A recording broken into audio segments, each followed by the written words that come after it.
지난 30년간 대한민국에서 가장 뜨거운 논쟁거리가 무엇이었을까요? 바로 부동산입니다. 어떤 이는 평생 모은 돈으로 집 한 채 마련했고 어떤 이는 같은 시기에 투자해서 억대 자산가가 되었습니다. 그 차이를 만든 것은 운이 아니었습니다. 바로 정책이었습니다. 정부가 내놓은 규제 하나하나가 누군가의 인생을 바꿔놓았고 누군가의 꿈을 앗아갔습니다. 오늘 이 이야기는 단순한 부동산 정책 설명이 아닙니다. 우리 세대가 겪어온 희비가 엇갈린 현장의 기록입니다. 50대 중반의 김 선생은 2005년 강남 아파트를 볼 때마다 가슴이 내려앉습니다. 당시 3억이던 그 집이 지금은 20억이 넘습니다. 그때 대출을 좀 더 받아서라도 샀어야 했는데 정부에서 대출 규제를 강화한다는 소식에 겁을 먹고 포기했습니다. 반대로 그의 대학 동창은 같은 시기에 용기를 내어 집을 샀고 지금은 편안한 노후를 준비하고 있습니다. 두 사람의 차이는 무엇이었을까요? 능력의 차이가 아니었습니다. 정책을 읽는 눈의 차이였습니다. 부동산 규제 정책은 크게 세 가지 방향으로 움직입니다.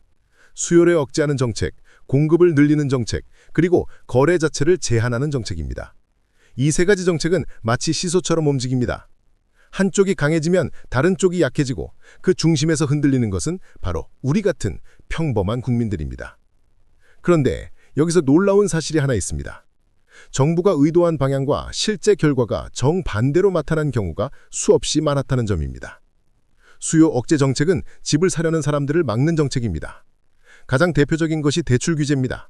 담보 인정 비율을 낮추고 총 부채 상환 비율을 엄격하게 적용하면 돈을 빌려서 집을 사기 어려워집니다. 정부는 이렇게 하면 집값이 안정될 거라고 생각했습니다. 하지만 현실은 달랐습니다.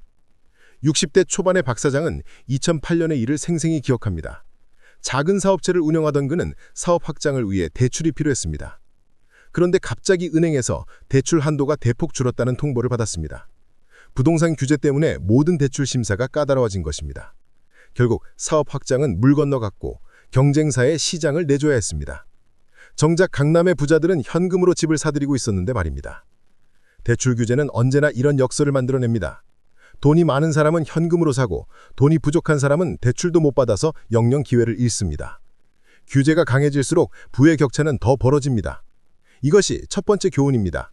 규제는 약자를 보호하기 위해 만들어지지만 실제로는 약자를 더욱 힘들게 만드는 경우가 많습니다.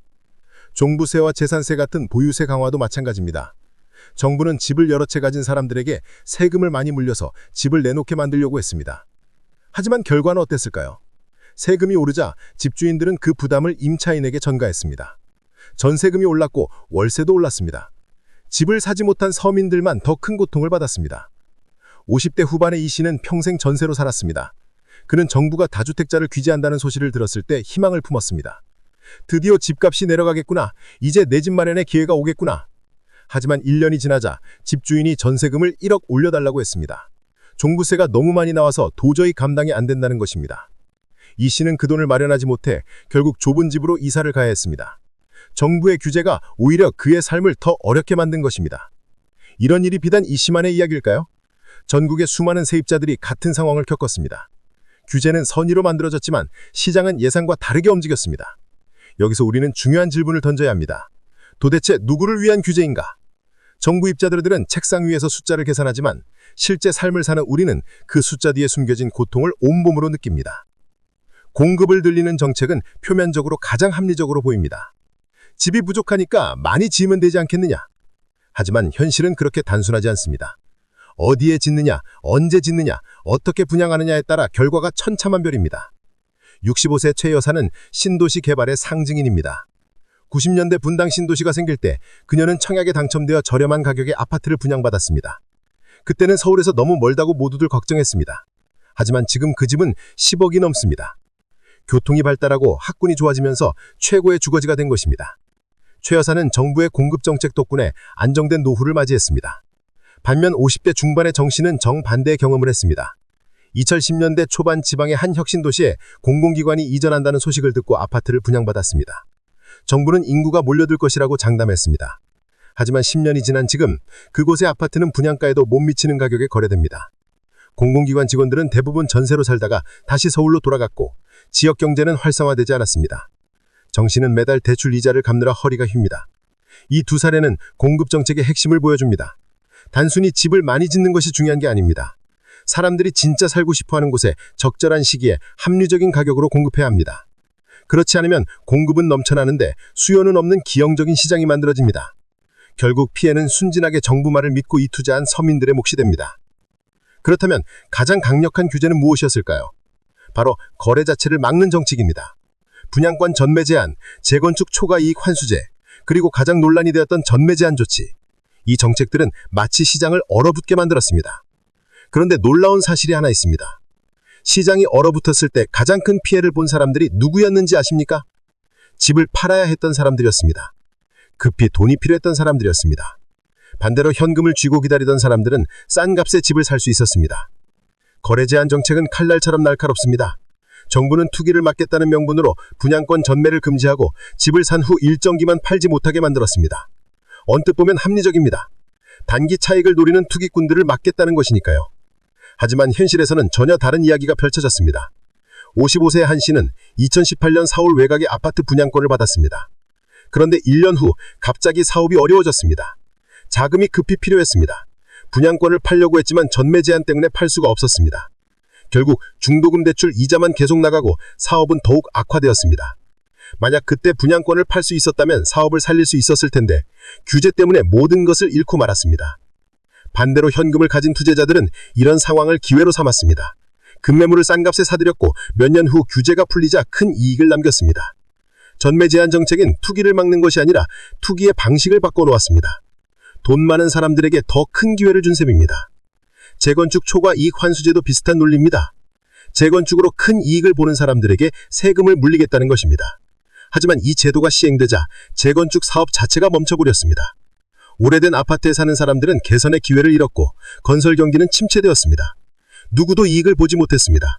모두가 손해를 보았습니다. 60세의 윤 씨는 30년 된 낡은 아파트에 삽니다. 겨울이면 추위가 스며들고 여름이면 곰팡이가 핍니다. 재건축을 기다린 지 10년이 넘었습니다.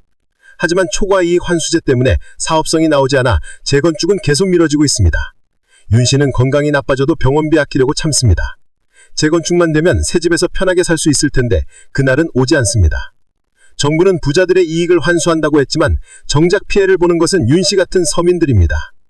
거래 제한 정책의 본질은 마치 시장을 억압하는 것입니다. 하지만 시장은 물과 같아서 막으면 다른 곳으로 흐릅니다. 정부가 아무리 규제해도 돈은 길을 찾습니다. 다만 그 과정에서 약자들만 희생됩니다. 이것이 지난 20년 동안 우리가 목도한 현실입니다. 부동산 정책은 정권이 바뀔 때마다 뒤집혔습니다. 한 정부는 규제를 강화하고 다음 정부는 규제를 완화합니다. 시장은 혼란스럽고 국민들은 무엇을 믿어야 할지 모릅니다. 이런 정책의 변동성이야말로 가장 큰 문제입니다. 50대 후반의 송 씨는 정책을 따라가다가 결국 손해를 보았습니다. 2008년 정부가 규제를 강화한다고 해서 집을 팔았습니다. 집값이 떨어질 거라고 생각했기 때문입니다. 하지만 오히려 집값은 더 올랐습니다. 공급은 줄고 수요가 몰렸기 때문입니다. 송 씨는 다시 집을 사려고 했지만 가격이 너무 올라서 살 수가 없었습니다. 몇 년 후 정권이 바뀌고 규제가 완화되자 이번엔 집값이 떨어지기 시작했습니다. 송 씨는 그때 비싼 값에 집을 샀고 지금은 집값 하락으로 큰 손실을 보고 있습니다. 송 씨의 필배는 어디서 비롯되었을까요? 그의 잘못이 아닙니다. 정책을 믿었을 뿐입니다. 하지만 정책은 시장보다 늦고 때로는 시장과 반대로 움직입니다. 정부는 집값을 잡겠다고 할 때 이미 집값이 고점이고 집값을 올리겠다고 할 때 이미 저점인 경우가 많습니다. 결국 정책을 따라가는 사람들은 손해를 보고 시장을 읽는 사람들은 이익을 봅니다. 여기서 우리는 근본적인 질문을 해야 합니다. 부동산 규제 정책은 과연 누구를 위한 것인가? 정부는 서민을 보호한다고 말하지만 실제로는 서민들이 더 큰 피해를 봅니다. 규제는 강자가 아니라 약자를 옥매입니다. 자유로운 시장에서는 모두가 기회를 가지지만 규제된 시장에서는 규제를 피할 수 있는 사람들만 살아남습니다. 인간의 역사에서 가장 중요한 가치는 자유였습니다. 자유롭게 거래하고 자유롭게 선택하고 자유롭게 책임지는 것. 부동산 시장도 마찬가지입니다. 정부가 시장을 통제하려고 할수록 시장은 왜곡되고 왜곡된 시장에서 가장 큰 피해를 보는 것은 언제나 평범한 국민들입니다. 부동산 정책이 남긴 것들. 지난 30년간의 부동산 정책을 돌아보면 한 가지 분명한 사실이 있습니다. 정책은 집값을 잡지 못했습니다. 오히려 변동성만 키웠습니다. 규제가 강할 때는 급등했고 규제가 풀릴 때는 급락했습니다. 그 사이에서 수많은 사람들이 희비를 맛봤습니다. 50대 초반의 안 씨는 운이 좋았습니다. 2012년 규제가 풀렸을 때 용기를 내어 집을 샀고 몇 년 후 큰 차익을 남겼습니다. 반면 그의 친구는 같은 시기에 겁을 먹고 사지 못했고 지금도 전세살이를 하고 있습니다. 두 사람의 차이는 능력이 아니라 타이밍이었습니다. 그리고 그 타이밍을 결정한 것은 정책이었습니다. 부동산 규제 정책이 남긴 가장 큰 유산은 불신입니다. 국민들은 더 이상 정부의 정책을 믿지 않습니다. 정책이 발표될 때마다 그 반대로 움직이는 것이 현명하다는 말까지 나옵니다. 이것은 매우 비극적인 일입니다.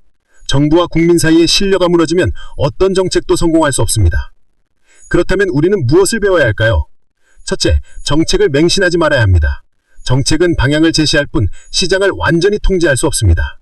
둘째, 시장의 본질을 이해해야 합니다. 부동산은 결국 수요와 공급의 문제입니다. 사람들이 살고 싶어하는 곳은 오르고 그렇지 않은 곳은 내립니다. 셋째, 장기적인 관점을 가져야 합니다. 단기적인 변동성에 흔들리지 말고 본인의 삶에 맞는 선택을 해야 합니다. 65세 강 씨는 이 모든 것을 겪은 후